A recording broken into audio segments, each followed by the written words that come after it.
Bismillahirrahmanirrahim. Teman-teman, kita coba bahas ya tentang why do I feel empty ya. Jadi tentang emptiness, tentang rasa kosong. Rasa kosong ini kan bentuknya macam-macam ya. Mungkin karena kayak kesedihan, karena lagi sedih, karena lagi kayak baper sama pasangan, lagi baper sama orang tua, lagi baper sama temen, tiba-tiba muncul rasa emptiness, rasa kayak kosong gitu.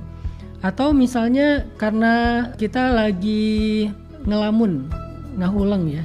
Atau jadi juga karena kita terlalu stuck dengan sebuah rutinitas. Jadi kayak hidup kita gitu-gitu aja gitu, kayak nggak ada sesuatu yang baru. Atau setiap hari kita punya semacam daily routine. Pagi berangkat kerja, berangkat ke kampus, berangkat ke sekolah, sore pulang capek, sampai di rumah makan, main handphone atau media sosial, terus tidur, besok gitu lagi, lusa gitu lagi, dan berbulan-bulan, bertahun-tahun kayak gitu, sehingga muncul rasa bored ya, rasa bosan gitu, sehingga rasa bosan ini menghilangkan value ataupun meaning dalam hati kita, sehingga kita merasakan emptiness, rasa kayak kosong, nggak ada nilai lagi gitu. Apa yang kita lakukan mungkin sesuatu yang berharga, tapi jadi emptiness, jadi ngerasa kosong karena udah rutin, nggak ada yang baru. Bahkan orang sholat pun bisa kayak gitu. Kenapa ada orang yang sholat tapi ngerasa feeling empty? Karena dia melakukannya secara terus menerus, gitu-gitu aja, nggak ada yang baru di dalam sholatnya. Maksudnya kayak harusnya kan dia ganti-ganti ayat ya, tapi kan ayatnya selalu trikul.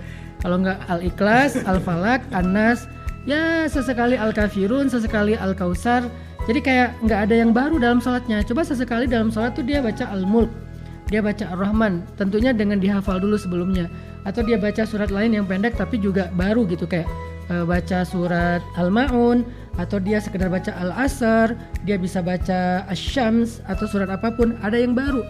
Gitu juga doa, kayak misalnya doa iftitah gitu ya. Doa iftitah tuh dia baca Allahu Akbar kabira walhamdulillahi katsira subhanallahi bukrata wa asila.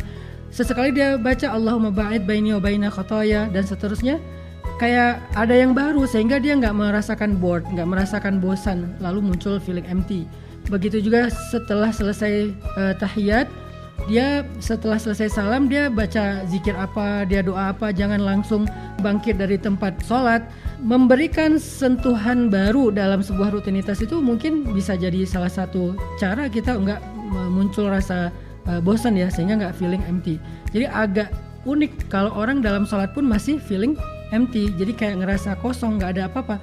Sholat tapi nggak ngerasain apa-apa, nggak ngerasain nambah iman, nggak ngerasain tenang, nggak ngerasain grateful, bersyukur, karena sholatnya jadi sholat yang nggak bermakna gitu. Atau bisa juga karena muncul rasa kesendirian, loneliness, jadi kayak nggak tiba-tiba kita ngerasa kayak nggak punya siapa-siapa dalam hidup. Tiba-tiba kita ngerasa kayak nggak bisa ngandalin siapa-siapa dalam hidup. Itu juga bisa jadi penyebab munculnya feeling empty, kalau kata banyak ahli ya. Tapi hari ini saya nggak akan pengen ngebahas tentang why do I feel empty itu dari psychology approach, tapi lebih kepada konsep Islam seperti apa, Al-Quran seperti apa, dalam hadis seperti apa.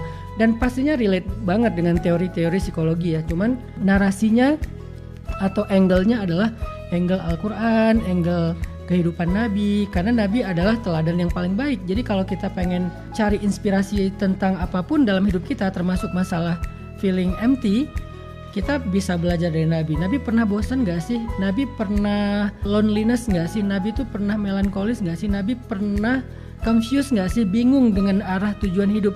Kalau enggak, kenapa? Apa tipsnya? Kok Nabi bisa terhindar dari feeling yang kayak gitu, yang gak nyaman, sehingga akhirnya Nabi gak terlalu bermasalah secara mental. Nabi jadi orang yang sehat gitu secara psikis gitu. Nah, jadi kita pengen berbagi semangat dari angle agama, dari angle Islam teman-teman. Kata para ulama itu feeling empty itu juga bisa muncul ya karena kita jauh dari zikrullah ya. Karena kata Allah, "Wa man a'rada an dzikri fa inna lahu ma'isyatan dhanka." Siapa yang jauh dari zikir itu hidupnya tuh sempit. Hidup sempit itu salah satu maknanya juga adalah ngerasain emptiness, ngerasain kayak nggak ada nilai gitu. Gimana kalau kita udah ngerasain hal seperti ini? Misalnya kayak living without a purpose. Jadi kayak hidup nggak ada tujuan. Hari ini tuh saya pernah baca satu buku ya, judulnya ketika aku tidak tahu apa yang aku inginkan. Jadi kayak living without any purpose. Jadi kayak nggak, ngapain sih hidup tuh? Buat apa sih hidup tuh? Kenapa sih saya harus hidup? Kenapa nggak mati aja? Kenapa aku harus dilahirkan? Seandainya aku bisa memilih, mungkin aku jadi nggak mau dilahirkan gitu, pengen nggak dilahirkan. Itu tuh salah satu di antara bentuk loneliness, bentuk emptiness. Jadi bentuk rasa kosong, nggak punya tujuan hidup. Jadi living without any purpose. Jadi kayak buat apa gitu hidup tuh? Sampai akhirnya karena kehilangan tujuan hidup, kalau bahasa dulu tuh kehilangan orientasi hidup gitu ya. Kalau udah kayak gitu kan jadi kayak nggak bersemangat mau ngapa-ngapain. Jadi bingung mau ngapain, dan Allah jawab di dalam Al-Qur'an, "Wa ma khalaqtul jinna wal insa illa liya'budun." Jadi kalau kita nanya, apa tujuan aku hidup? Buat apa aku dilahirkan? Kenapa aku diciptakan? Aku nggak pernah minta loh. Ternyata Allah jawab, aku tidak pernah menciptakan jin dan manusia kecuali liya'budun, untuk beribadah. Nah masalahnya seringkali justru kita feeling empty itu dalam ibadah kan. Padahal tujuan kita diciptakan itu untuk beribadah. Begitu kita beribadah, kita feeling empty. Kita kayak ngerasa kosong, gak punya nilai apa-apa. Kenapa? Tadi banyak faktor. Bisa karena boring, bisa karena bosen, bisa karena ibadahnya gak difahami, gak sesuai dengan syariat dan seterusnya. Tapi salah satu awareness yang saya pengen share ke teman-teman adalah alasan hidup untuk beribadah itu bukan sekedar ritual. Alasan hidup untuk beribadah itu artinya kita hidup untuk mengabdi kepada Allah. Hidup itu untuk mendapatkan, kalau dalam istilah skor, dapat skor di mata Allah. Kita pengen dapat kebaikan di sisi Allah. Kita pengen dapat pandangan Allah. Kita pengen dapat reward atau apresiasi dari Allah. Itulah tujuan kita hidup. Jadi bukan manusia, tapi Allah. Sehingga kalau ada istilah living without any purpose, kalau hidup itu nggak ada tujuan, coba sekarang bisa nggak kita bangun lagi awareness tentang purpose of life, tentang tujuan hidup kita itu adalah untuk mendapatkan Allah, untuk caper kepada Allah, untuk dapetin kebaikan di sisi Allah. Itu adalah tujuan gitu. Sehingga kalau kita tujuannya udah langit, tujuannya udah Allah, kayaknya kita akan mudah sekali untuk ngerasa terisi. Nggak gampang mikir kita tuh kayak orang yang kurang kerjaan, nggak ada artinya, nggak ada maknanya. Jadi coba jadikan Allah sebagai purpose, sebagai tujuan kita. Itu salah satu bentuk feeling empty ya. Atau ada juga kata orang-orang bijak itu, feeling empty itu muncul dari long grieving process. Jadi panjangnya proses bersedih gitu, panjangnya proses terluka atau duka cita gitu ya. Jadi kayak painful experience-nya itu luar biasa, sehingga saking panjangnya proses bersedih atau terluka, dia lama-lama ngerasa bahwa hidup ini nggak ada artinya. Orang kan kalau ngerasa terluka terus kayak jadi korban dari keadaan, korban dari setiap orang, selalu merasa sebagai orang yang teraniaya, maka dia ngerasa hidup ini apa sih maknanya? Kenapa sih harus kayak gini? Itu luka yang bisa memunculkan rasa emptiness gitu, rasa kosong dalam hati kita. Sehingga kata para ulama atau dalam Al-Quran disebutkan, gimana caranya biar kita tuh nggak ngerasa kosong, langsung diisi. Jadi Nabi pernah bilang gini, hati manusia atau jiwa manusia itu kayak gelas kosong atau wadah kosong. Kalau kamu nggak mengisinya dengan kebaikan, maka dia akan diisi oleh syaitan dengan keburukan. Keburukan itu bukan sekedar dosa, tapi juga rasa nggak nyaman, anxiety. Jadi kan sekarang ada anxiety disorder gitu kan, kayak nggak nyaman dengan kecemasannya, rasa traumatik dan segala macam. Itu tuh muncul karena hati dan jiwa kita kosong. Karena jiwa kita itu kayak wadah kosong, nggak boleh kosong, dia tuh harus diisi. Begitu dia kosong langsung diisi oleh yang lain. Siapa yang lain tuh? Syaitan. Makanya dalam Al-Quran Allah bilang gini, fa iza faraghta fansab wa ila rabbika farghab. Kalau kamu udah kosong, faragh itu dalam bahasa Al-Quran, kalau kita baca tafsir, faragh itu la syai' fih, nggak ada apapun di dalamnya, itu faragh. Jadi udah kayak empty. Faragh itu empty dalam bahasa Inggris. Fa idza faraghta, kalau kamu udah empty, kalau kamu udah kosong, fansab, isi. Segera isi dengan sesuatu yang baik. Bersungguh-sungguhlah untuk mengisinya dengan hal yang positif. Wa ila rabbika farghab, dan berharaplah kepada Allah, jangan putus harapan untuk mengisinya, untuk mengusahakannya, untuk memanage hati dan jiwanya, minta sama Allah, berharap sama Allah, kembali kepada Allah, menghadap kepada Allah. Tapi jangan biarkan hati dan jiwa itu empty. Fa idza faraghta fansab. Fansab itu kalimat maka atau fa di situ artinya langsung. Jadi nggak ada jeda gitu. Jangan biarin ada kekosongan atau emptiness di dalam jiwa ataupun hati kita. Fansab, segera isi. Segera tuang sesuatu yang bermanfaat di dalamnya. Apakah zikrullah, apakah ibadah, apakah exercise, olahraga, hobi, bangun relationship yang positif, atau melakukan sesuatu yang baru yang belum pernah kita lakukan. Tapi pokoknya do something, lakukan sesuatu yang positif, yang konstruktif, yang produktif. Wa ila rabbika farghab, dan tetap minta sama Allah untuk dibimbing yang terbaik sama Allah. Itu artinya jangan dibiarkan kosong lalu nanti diisi oleh long grieving experience atau grieving proses tadi oleh syaitan. Kemudian kata para ahli juga, emptiness itu muncul gara-gara kita not taking care of yourself. Jadi kita nggak pernah peduli sama diri kita sendiri. Biasanya nih ada narasi klise ya. Narasinya apa? Bantulah orang lain supaya kamu bahagia. Kalau kita titik sampai di sini, kita tuh sebetulnya kurang fair loh. Kayak misalnya cuman membatasi, kita tuh harus jadi orang yang paling bermanfaat untuk orang lain. Kita tuh harus bantu orang lain, membahagiakan orang lain. Nabi juga bilang setiap hal itu ada haknya. Kan ada 3 orang sahabat datang ke Nabi ngomong gini teman-teman, ya Rasulullah, saya akan berpuasa setiap hari gak mau berbuka supaya keren nih ibadah saya. 1. Yang kedua bilang, ya Rasulullah, saya gak mau nikah, saya pengen menjomblo supaya gak terganggu oleh keluarga untuk beribadah pada Allah. Terus yang ketiga bilangnya, ya Rasulullah, saya gak akan tidur malam, saya akan berjaga sepanjang malam beribadah. Terus Nabi bilang, aku adalah orang yang paling baik di antara kalian. Artinya aku tuh orang yang paling ibadahnya paling baik, kepedulian sosialnya paling baik di antara kalian, aku bantu banyak orang, tapi aku berpuasa dan berbuka. Jadi kadang Nabi berpuasa, kadang Nabi berbuka. Aku juga punya keluarga, punya istri, punya anak. Aku juga tidur di malam hari, kemudian bangun di sepertiga malam terakhir. Artinya ada hak diri. Jadi harus take care terhadap diri kita sendiri, itu adalah hak kita dan diajarkan dalam Islam. Sehingga nggak boleh kita pakai narasi dengan titik di akhir kalimatnya, harus bermanfaat, peduli sama orang lain, bahagiakan orang lain, titik. Kita juga harus bicara tentang manfaat buat diri sendiri, peduli kepada diri sendiri, membahagiakan diri sendiri. Kita perlu memperhatikan keadaan kita, karena kalau kita hanya capek untuk membahagiakan orang lain dan melupakan hak diri kita, pada akhirnya kita akan kehilangan nikmat ataupun rasa. Akhirnya kita jadi kayak orang yang hidup hanya untuk mengangkut beban, tetapi nggak pernah ngerasa lega gitu, ngerasa kosong. Kenapa? Karena berlebihan. Karena Islam tuh nggak suka sesuatu yang berlebihan ya. Janganlah kalian bersikap berlebih-lebihan. Jadi kayak udah sewajarnya aja. Kita tetap peduli sama orang lain. Kita memang harus jadi orang yang anfa'uhum linnas, impactful kepada orang sekitar kita. Tapi juga ada hak untuk diri kita untuk kita perhatikan.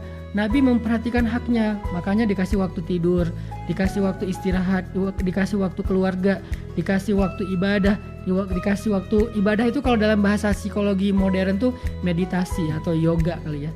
Tapi kita kan nyebutnya dengan sholat, zikir, baca Quran. Jadi ada istilah gini, supporting others is not exclusive of supporting yourself. Jadi kayak membantu orang lain itu bukan berarti kita nggak peduli dengan diri kita sendiri. Sehingga kita perlu take care dengan diri kita sendiri. Jadinya kita nggak feeling empty.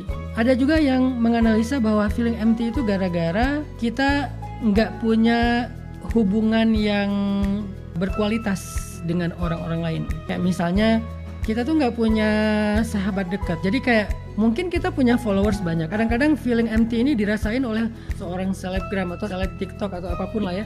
Seorang influencer yang dia punya banyak fans, punya banyak followers sampai jutaan mungkin, tapi dia sering feeling empty. Kenapa feeling empty? Karena dia nggak punya hubungan yang berkualitas. Dia cuma punya idola gitu, orang yang mengidolakan dia. Dia punya quantity dalam hubungan, tapi kualitinya kurang diperhatiin. Harusnya kita perlu memperhatikan juga, jangan cuma lihat viewsnya berapa, viewers kita nambah nggak, subscriber atau followers kita nambah nggak. Coba perhatikan hubungan kita nambah kualitas nggak dengan seseorang. Mungkin nggak harus banyak, bisa jadi orang tua, gimana kualitas hubungan kita dengan orang tua. Bisa jadi pasangan halal, gimana hubungan kita dengan istri atau suami kita. mungkin dengan saudara, gimana hubungan kita dengan adik kakak kita, atau mungkin dengan sahabat, gimana hubungan kita dengan mereka. Coba tingkatin kualitas hubungan kita dengan mereka, sehingga akhirnya kita nggak ngerasa empty.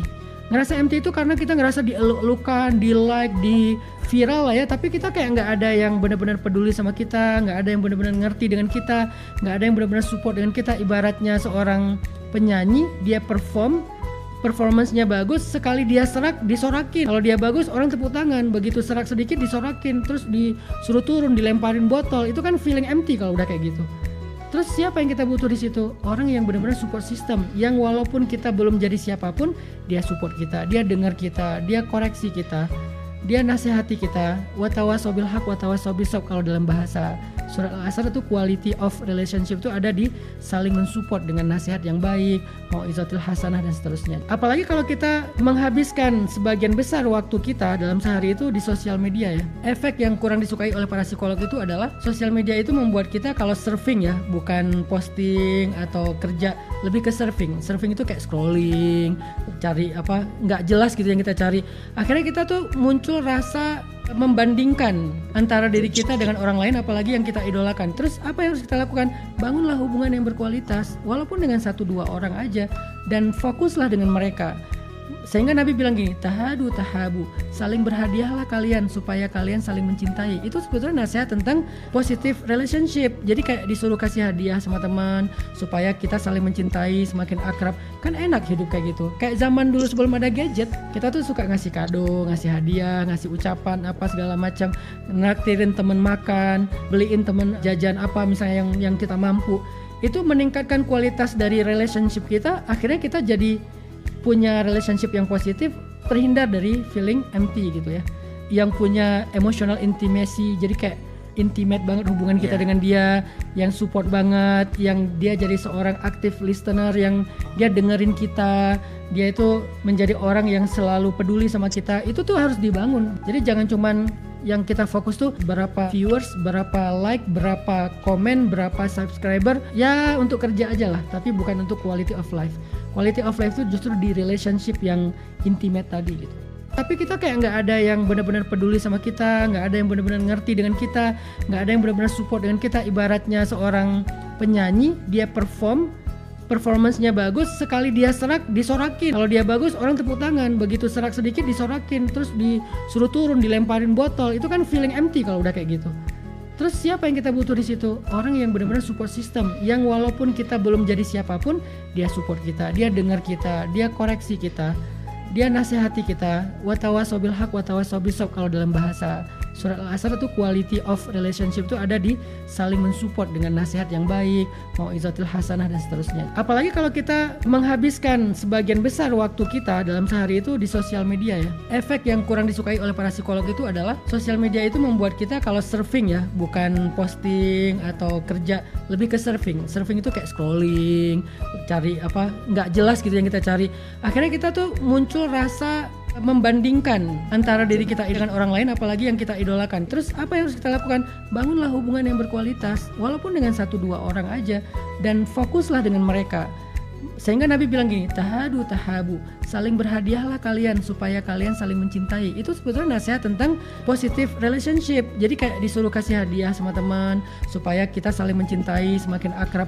Kan enak hidup kayak gitu. Kayak zaman dulu sebelum ada gadget, kita tuh suka ngasih kado, ngasih hadiah, ngasih ucapan apa segala macam, naktirin temen makan, beliin temen jajan apa misalnya yang kita mampu. Itu meningkatkan kualitas dari relationship kita. Akhirnya kita jadi punya relationship yang positif, terhindar dari feeling empty gitu ya. Yang punya emotional intimacy, jadi kayak intimate banget hubungan kita dengan dia, yang support banget, yang dia jadi seorang active listener, yang dia dengerin kita, dia itu menjadi orang yang selalu peduli sama kita. Itu tuh harus dibangun. Jadi jangan cuman yang kita fokus tuh berapa viewers, berapa like, berapa komen, berapa subscriber, ya untuk kerja aja lah, tapi bukan untuk quality of life. Quality of life itu justru di relation.